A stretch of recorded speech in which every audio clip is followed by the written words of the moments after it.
नमस्कार साथियों, आज के इस एपिसोड में आपका स्वागत है। मैं हूं प्रोफेसर राजकुमार।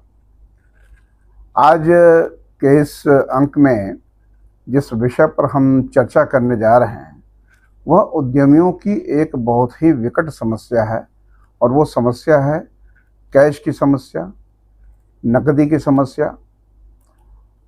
और इसके पहले कि हम चर्चा शुरू करें, मैं आपका ध्यान आकर्षित करना चाहूँगा कि इस देश में, भारतवर्ष में करीब करीब 6 करोड़ के आसपास लघु एवं सूक्ष्म उद्योग हैं। हमारे स्टार्टअप्स भी आरंभ में इसी श्रेणी में आते हैं और एक प्रयास सरकार के माध्यम से किया जा रहा है। बहुत अच्छा प्रयास हो रहा है विगत 10-12 सालों में, मूल रूप से कि हम स्टार्टअप कल्चर को बढ़ाएं, उसका प्रमोशन करें। लघु एवं सूक्ष्म उद्योगों को भी हम प्रयास करके उनको आगे बढ़ाने का जो भी यथासंभव प्रयत्न है वो करें। एक आंकड़ा मैं आपके सामने प्रस्तुत कर रहा हूं कि इन तमाम प्रयासों के बावजूद भी लगभग 90% स्टार्टअप 5 वर्ष के अंदर फेल हो जाते हैं और लगभग इसी के आसपास का आंकड़ा हम हर जगह, हर क्षेत्र में देख रहे हैं। बहुत से कारण हैं, बहुत से बिंदु हैं, तो एक एपिसोड में तो संभव नहीं है उस पर चर्चा हो सके। आज जिस विषय पे हम चर्चा करने जा रहे हैं, जैसा मैंने कहा कि वो कैश की समस्या पर है। करीब 29% सूक्ष्म एवं लघु उद्यमी फेल हो जाते हैं एक सही कैश फ्लो न होने के कारण। कैश फ्लो का अर्थ आप समझते होंगे, यानी जो नकदी का प्रवाह है, यानी आप जो खर्च करते हैं और जो आपकी कमाई होती है, आमदनी होती है, इसके बीच में एक संतुलन की आवश्यकता होती है। इस संतुलन को जब हम नहीं बना के रख पाते हैं तो हमारे सामने कैश फ्लो की समस्याएं खड़ी हो जाती हैं। अक्सर आपने समय देखा होगा कि तनख्वाहें सही समय पे नहीं दी जा पाती हैं, वेतन की समस्या होती है, रेंट नहीं पे हो पाता है, सप्लायर्स को समय से पेमेंट नहीं हो पाता है। ऐसी जितनी भी समस्याएं उत्पन्न होती हैं उसका मेन कारण है कि आपका जो नकदी का प्रवाह है, जो आपका कैश फ्लो है, वो कहीं ना कहीं बाधित हो रहा है। तो आज इसी पर विषय पर विचार करेंगे। बहुत से कारण हैं इसके, कुछ मूल बिंदुओं पे हम चर्चा करेंगे और कोशिश करेंगे कि क्या समाधान हो सकता है। सूक्ष्म में, संक्षिप्त में उसकी भी चर्चा कर लिया जाए। पहला तो ये है कि जब कोई भी स्टार्टअप आरंभ होता है तो उसके सामने एक बहुत बड़ी जो चुनौती होती है वो है कैसे मार्केट से ऑर्डर लिया जाए, और उस ऑर्डर को लेने के लिए पूरे प्रयास करता है, मार्केटिंग के सारे एफर्ट्स को लगाता है, लगाना भी चाहिए। और अच्छी गुणवत्ता अगर है तो उसका एक परिणाम ये होता है कि उसे ऑर्डर आने शुरू हो जाते हैं। अब ऑर्डर आने की जो रफ्तार है, जाहिर सी बात है कि शुरुआती स्टेज में बहुत अच्छी होती है, क्योंकि उस स्टार्टअप ने काफ़ी काम किया होता है अपने इनोवेशन पे, अपने क्वालिटी कंट्रोल पे और भी अन्य विषयों। अब ये जो बहुत तेजी के साथ उसको ऑर्डर आने शुरू हो जाते हैं तो जाहिर बात है कि उसके निर्माण में कुछ लागत आएगी, और जब चूंकि ऑर्डर बहुत ज़्यादा होता है तो निर्माण की जो तादाद है, जो क्वांटिटी है, वो भी बड़ी होगी। पर यह भी एक सत्य है, जो लोग प्रैक्टिकली मार्केट को समझते हैं, कि एक शुरुआती स्टेज में एक उद्यमी की एक इशू ये होती है कि उसे जो रॉ मटेरियल्स हैं या पैकिंग मटेरियल है या कोई भी और एक्सेसरी है, वो तो कैश में खरीदना पड़ता है क्योंकि उसे कोई उधारी नहीं देता।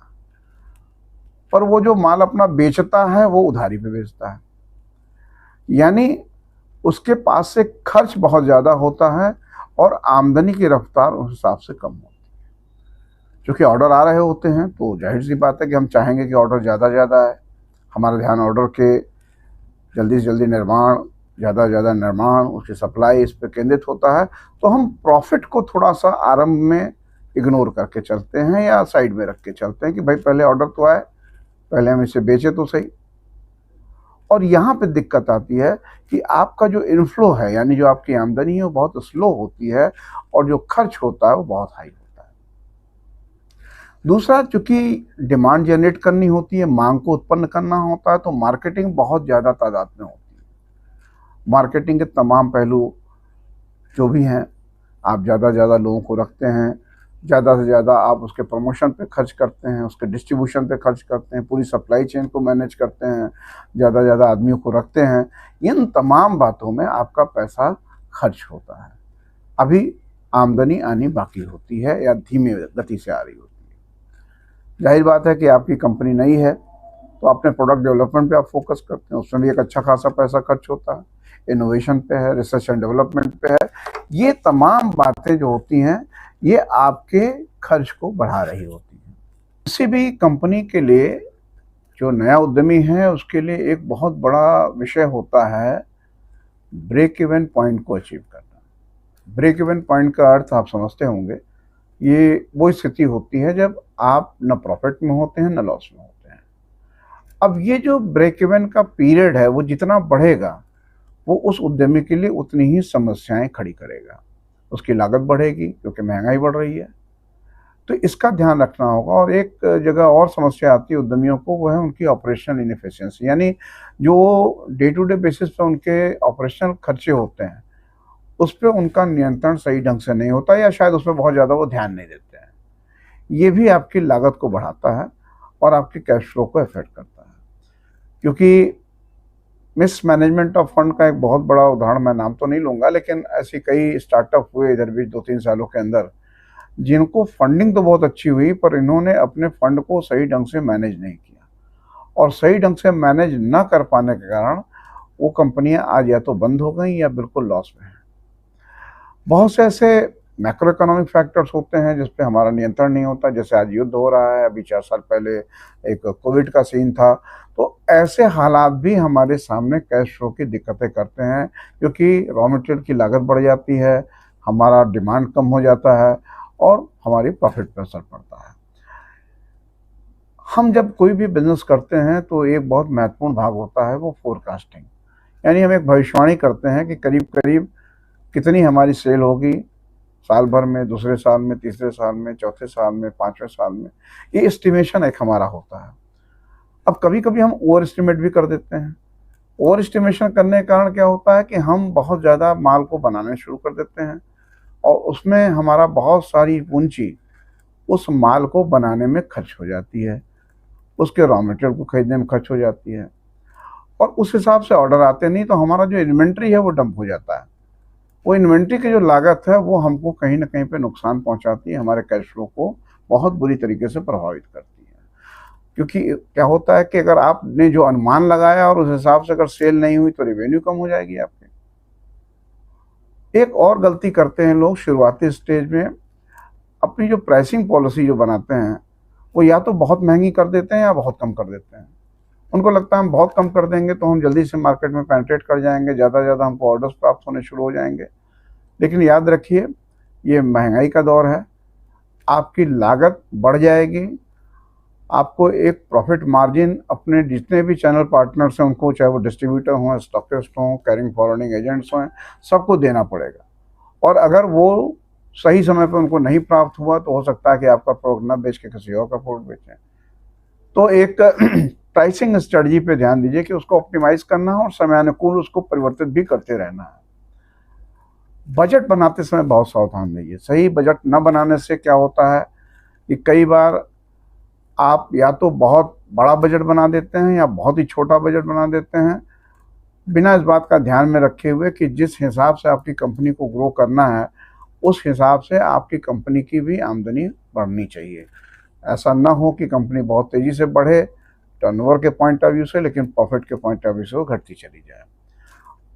क्या होता है, बहुत से ओवरहेड कॉस्ट हम बढ़ा देते हैं, इस पर हमारा ध्यान नहीं जाता है।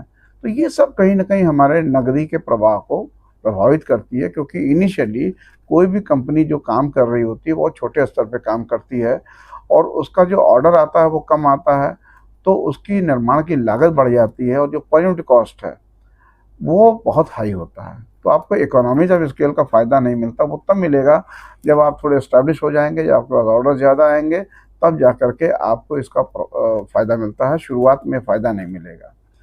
कई उद्यमी एक गलती और करते हैं कि इनिशियली शुरुआत में ही अपने इंफ्रास्ट्रक्चर पे अच्छा खासा पैसा खर्च करना शुरू कर सकते हैं। बहुत बड़ी बिल्डिंग बनाएंगे, बहुत बड़ी फैक्ट्री बनाएंगे, बहुत बड़ी बड़ी मशीनें ले लेंगे, मतलब उन चीज़ों में पैसा ज़्यादा खर्च करेंगे जिसकी अभी फ़िलहाल कोई आवश्यकता नहीं। मुझे लगता है कि जिस रेशियो में, जिस अनुपात में आपका बिजनेस बढ़ता है, उसी अनुपात में आपको अपने इंफ्रास्ट्रक्चर डेवलपमेंट में खर्च करना चाहिए।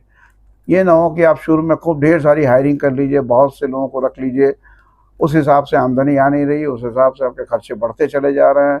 बहुत हाई पोस्ट के लोगों को रख लेंगे, दूसरी दूसरी कंपनियों से तोड़ के लोग लेके चले आते हैं। ये जान जाइए कि जो बहुत बड़ी कंपनी से व्यक्ति आ रहा है वो लघु और सूक्ष्म उद्योग के।